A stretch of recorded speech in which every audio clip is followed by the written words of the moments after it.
They won't want to during that period of time. Verse 24, and in her, Babylon, was found the blood of prophets and of saints and of all of those who have been slain on the earth.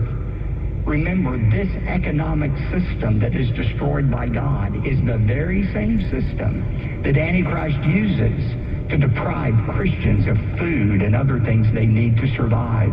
Remember, under this economic system, if you do not receive the mark of the beast, you will not be able to buy or to sell.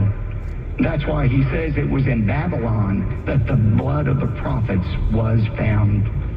What is the sin of Babylon that God punishes? It's the sin of greed, which is really idolatry. Well, listen to me. The sins of society are really the sins of the individuals who make up that society. The sin of greed that not only will be a part of the future Antichrist empire, but is part of our economy right now.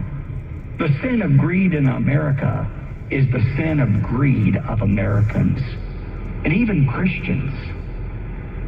I'd ask you right now, what is it that you're worshiping? What is it that you have built your life and your hope and your happiness and security around?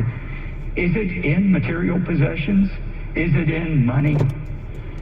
You know, the greatest antidote to the problem of greed is contentment. Being satisfied with what God has already provided. That's the secret to combating greed. I want to go back as we close to verse 10 for a moment. Woe, woe, the great city Babylon, for in 1 hour your judgment has come. Remember, I said that's an allusion to Genesis chapter 11 and the building of that first ancient city of Babel and the tower that they wanted to build as a sign of their rebellion against God. I want you to think about this for a moment. When they started building that tower, when they put the first brick down, God didn't destroy the tower. When they placed the second brick on top of that first brick, he didn't do a thing. God allowed them to build that tower brick after brick after brick after brick.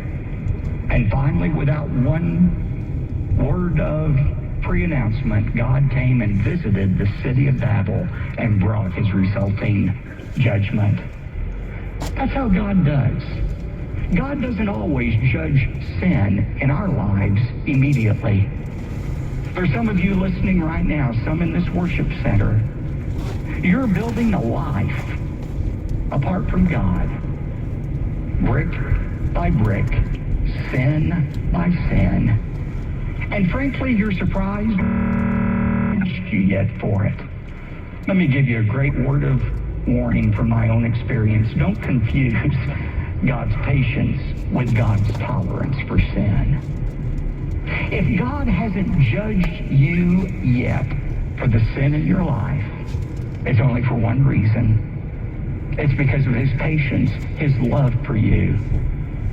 God is not slow about his promise. The Bible says he's not willing that any should come into judgment, but all should receive a knowledge of the truth. Don't confuse God's patience with God's tolerance for your sin. God's giving you time to repent. But never forget that God's judgment will eventually come. It will come suddenly, and it will come completely. That's the message that comes